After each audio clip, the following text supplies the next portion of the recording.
Everyone. I want to thank Hugh and everyone at ITSE and the Colloquium for giving me this opportunity to present today.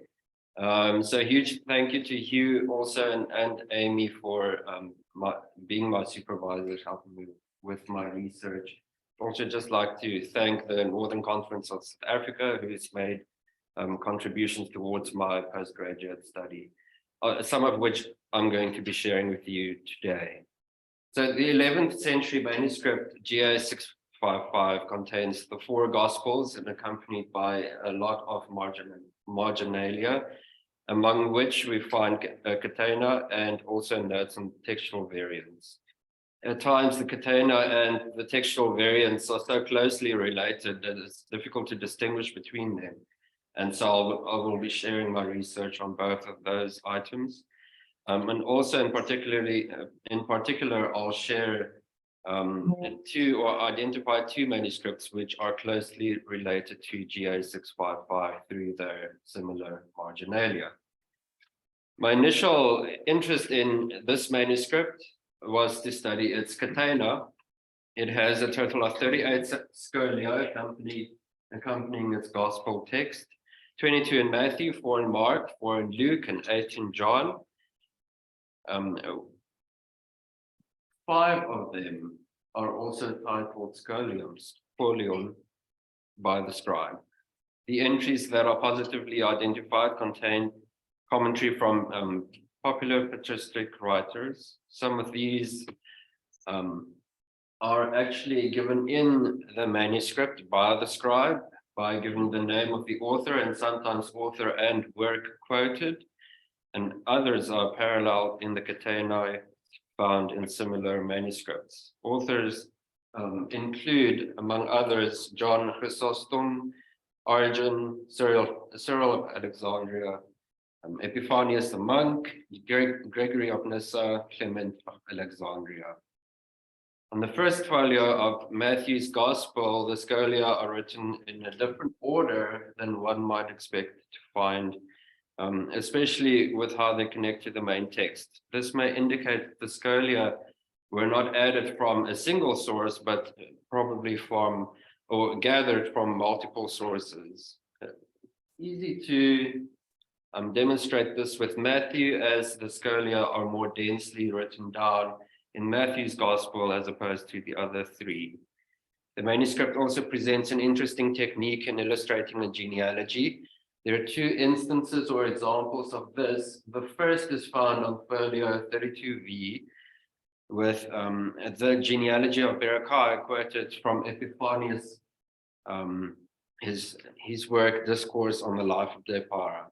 Here are the 2 sons of Berechiah, Zechariah and Haggai, are joined to their father, Berechiah, with a line that almost looks like an arrow. And the second example of this, quoting the same work by Epiphanius, can be seen on the following folios, folio 33R, connecting to Matthew 1, verse 15, where the 3 daughters of Mathan are each placed in a separate column, listing their own respective children. They're linked here with a similar line or drawing diagram. And this time, instead of just an arrow with 2, since there are 3 daughters, we have what looks like a big M. As an aside, only these 2 are given this treatment in this manuscript.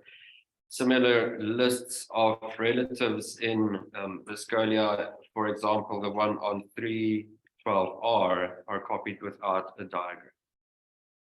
In my research to identify the scholia authors and works, I employed sources that are well known, such as the TLG's database and also volumes like those by Kramer, but I couldn't find some of them.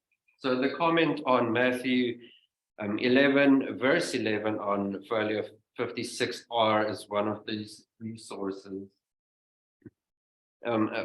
Is one of those that I couldn't identify using the regular path of resources. But at least the scribe had given me the title, he had given me the author and title, so it's Clement's Hypertyposis, Volume 8. And with author and work, I was sent on an adventure to go and find a witness to see if I could find or corroborate this attribution made by the manuscript. So in Jana Platova's article on the surviving fragments from Clement's Hypertyposis, she listed a single manuscript witness that has only one catena from this volume of the Hypertyposis by Clement. And in GA numbering, that's the manuscript GA200. Interestingly, it's also an 11th century manuscript like 655. And upon accessing the manuscript on the CSNTM, always struggle. On their digital library, I found that the scholium was the very same one that was found in 655.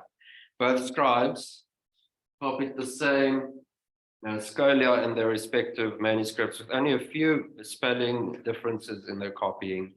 And this means that along with GA200, Platova can now also add 655 as another witness for this scholium by Clement. My research has also confirmed a possible relationship with another manuscript of the four Gospels, and that's GA028, dated to the 10th century. This is also indicated in Parpulov's catalogue of catena manuscripts, where 028 is the sole representative of E31.1, and 655 then numbered E31.2. There are 8 scholia which are shared by both these manuscripts, 655 and 028, starting at Matthew 1, verse 15, with a catena on Mathan's 3 daughters, and 028 without the diagram. And the last one shared is John 19, verse 25. The table on the screen exhibits the scholia which are shared by both manuscripts. While 028 does not contain the scholium on Clement's Hypertyposis volume 8, like GA200, it does share a different scholium from the Hypertyposis volume 6 at Matthew 8, verse 2. Fruchtel et al., in their work on the fragments from Clement, identified GA028 as the only source of this catena fragment, which they transcribed and published in their work. They may now also add 655 as another witness to this scholium. When comparing GA655 and 028, there are clear similarities, particularly when both manuscripts identify an author, and we actually see that, for example, this one on the screen right now, at Matthew 26, verse 16, both manuscripts attribute the scholium to Anastasius of Antioch, when it was in fact written by Origen. 655 contains all of the scholia found in 028, thus confirming their relationship, possibly. But 028 does not contain all the scholia that are found in 655, which confirms the impression that the latter 655 drew from multiple sources. The Greek playwright Aristophanes, best known for his surviving comedies, may be the last person one would expect to encounter in the study of New Testament scholia. Yet on folios 74R at Matthew 17, verse 27, we find a brief note, which may originate from a scholium. Oh wait, so that's just both 655, 028 attributing a scholium to the same author, and they're both wrong. There we go, that's the note on the scholium on Aristophanes' work, on his plays. Hypotheses on the date of these scholia on the plays range between the 4th and the 10th centuries. I'll just put up for your information or viewing how 655 has it and how it's found in the Scholia and the rest of Fathers. In the biblical text, Jesus tells Peter to go and catch a fish, which would then have a 4 drachma coin in its mouth. The NAT Bible's footnote explains that the 4 drachma coin was a stater, a silver coin equal to a day's wages. By including this scholium, then the scribe helps the reader or informs the reader that it is said, arete, the stater has 3 units of currency, thus giving some background to what Jesus was saying in the text. There are 8 scholia in this manuscript 655 which remain unidentified concerning authorship and or work of origin. Kramer published the scholium at Matthew 6 verse 2 with a concession that its authorship might be unknown or unregistered with this title, ex anepigraphu. This title in Kramer's volume may refer to a collection of scholia in which the sources were not referenced. And I think Andy is doing some research on this. The 4 scholia accompanying Mark's gospel are all unidentified. The manuscript itself does not attribute it to any writers or works, and neither can they be traced through sources I've mentioned before, TLG's database or Kramer and other similar published works. So it is likely that these represent works which are currently unpublished or which have been lost. The scholium at folio 142R at Mark 11 verse 9 has a title, Apuron,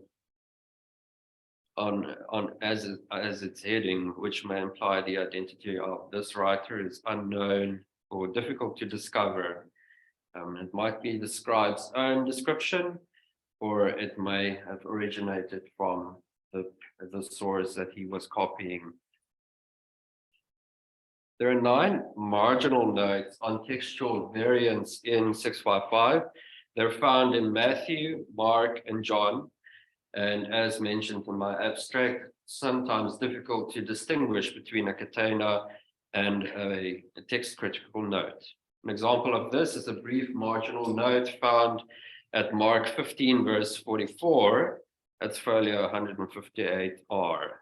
In the catalog of catena manuscripts, the scholium is listed as the final catena for the Gospel of Mark. However, I would argue that it might be better to describe not as an exegetical comment, but rather a note on a rare textual variant. The main text reads a palai, and then the note gives the alternative or variant reading a ede. The ECM of Mark's apparatus does not provide any witnesses for a palai, but a ede is well attested.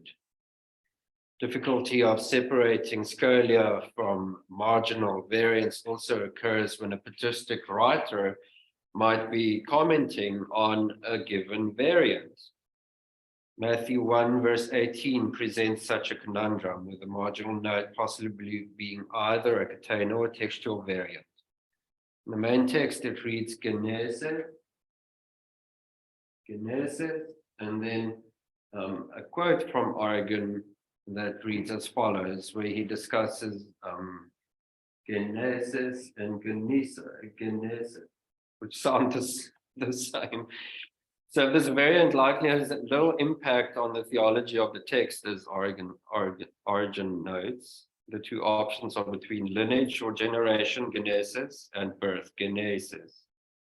There are several suggestions for the origin of this variant. Metzger argues himself as the case for the 2 words sounding and looking similar, as even I struggle to find a way to pronounce them differently. While Hagner suggests that the scribe substituted Genesis with Genesis, since the latter is used in the surrounding context of the passage in the biblical text. At Matthew 26, verse 67, a note is included which apparently provides a variant reading. Oh, wait, that's just origin. This note. It looks like a variant reading. However, these words are present in the main text. This might indicate that the scribe, not noticing that what he was copying in the margin was exactly the same as what was found in the biblical text, had copied both. Now it's worth adding that GA655 has the same marginal note.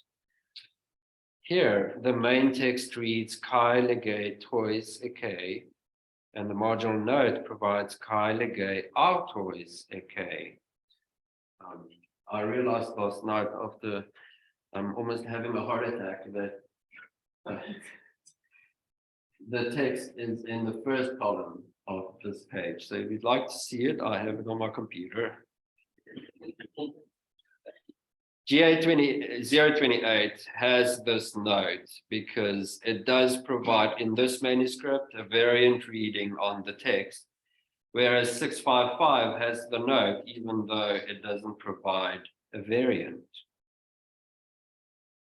Mark 7:26 has a reading Sira Fonikisa in the main text as two words, as does GA28, which I'll put up as well for you to see. In fact, both manuscripts place a punctuation mark between two words, and the marginal note in both marks another. So allo reading, it's a different reading, and it makes it one word, Sira Fonikisa. Both these readings are attested elsewhere as described in the apparatus of the ECM of Mark. So while none of the aforementioned variants might be considered as theologically significant, they do demonstrate, at least for the person producing the manuscript, how important it is to know about textual variants. Obviously, we also need to give some attention to the famous ones, variant passages that we find in the Gospel of John. So in John 5:4 and the pericope adulterae, we find critical signs in the margin of the text. Additionally, as you'll see, the scribe of 655 uses different signs to mark both.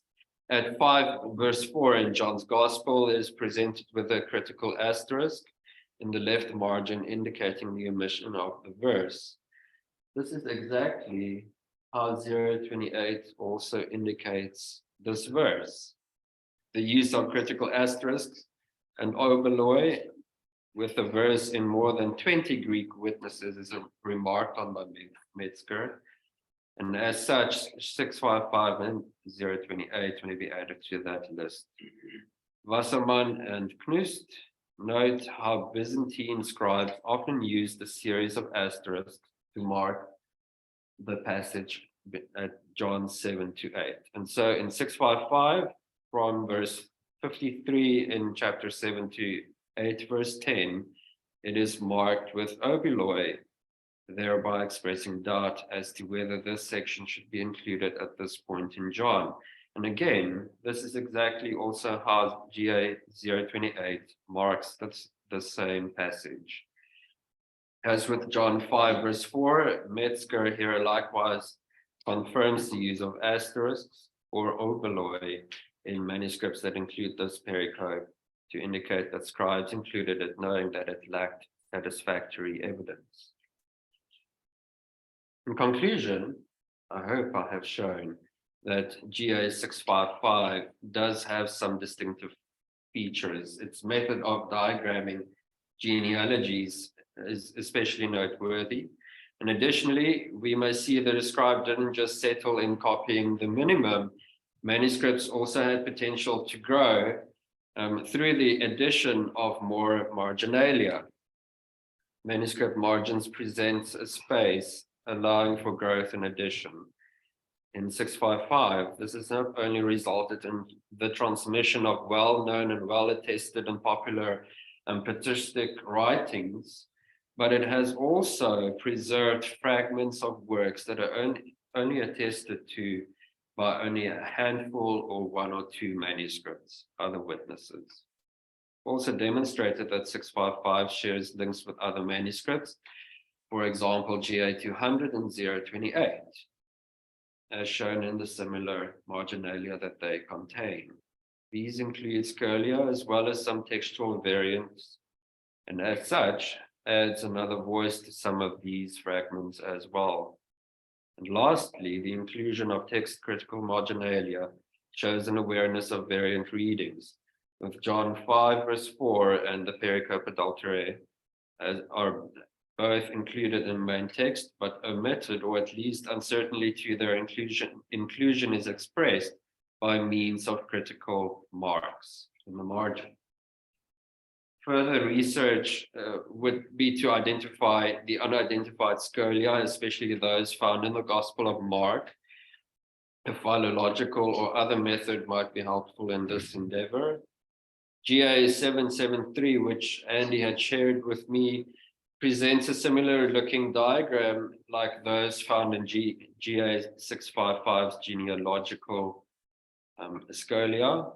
Further research would be to find more manuscripts that use this way of mark or diagramming Scholia. A study on the textual agreement of GA655 and 028 will also produce some interesting data in exploring their relationship, which I will also pursue in my master's thesis. And in that thesis, I will also include a study on the marginal lectionary notations of 655, which is not included in this paper yet. Thank you.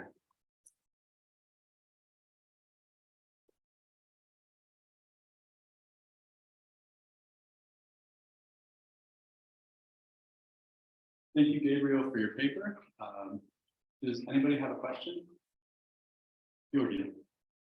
That was an excellent paper. Thank you very much. Thank you. I got one remark about the date 655. It is certainly a mid-10th century manuscript, so the traditional dating is a bit too late. Yes. So this makes it contemporary with 028. I'm really curious about the relation between these two manuscripts because you discovered some remarkable similarities in the book. So thank you again. Thank you. Tommy? Yeah, thank you very much. Very interesting. For example, when you categorize variant readings, for example, you have some help first with the symbols, I guess, but they were different. So maybe not so much help, but it's interesting for some symbols clearly are for marking textual variants, for example, the gamma rule, but I didn't see that here. Then also words like introductory words you had, others say, Yes. That's clearly introducing a variant.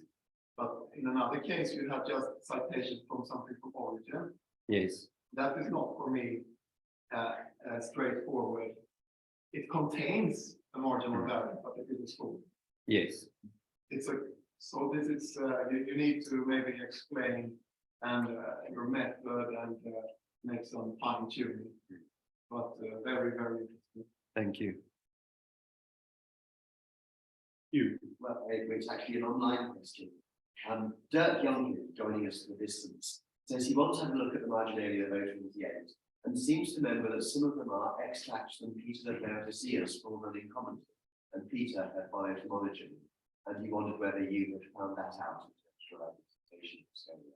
I have not spent too much time with 028 apart from just comparing which Scholia it is sharing between the two manuscripts. But it's definitely something I'll be pursuing for my master's thesis. Hans? Thanks for the I have a question regarding the instance of the variant noted in the margin without being a variant. Doesn't that show that the marginalia and Scholia led the life independent or partly independent of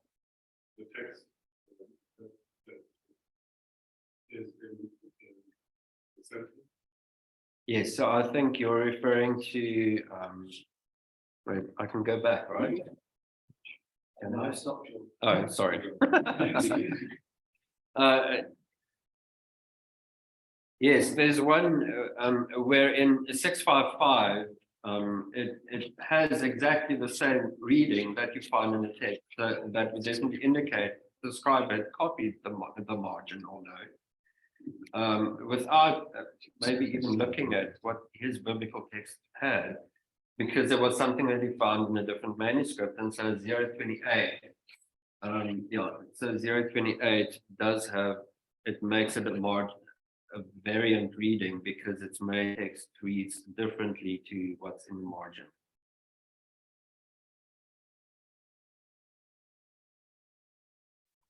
Okay. Another question on this topic. Also, when you look at the symbols, perhaps there is a reoccurring for corrections. That's also a possibility if it's a correction in the margin. I haven't seen all the patterns and stuff, but if you have a reoccurring, like something, could be also a correction.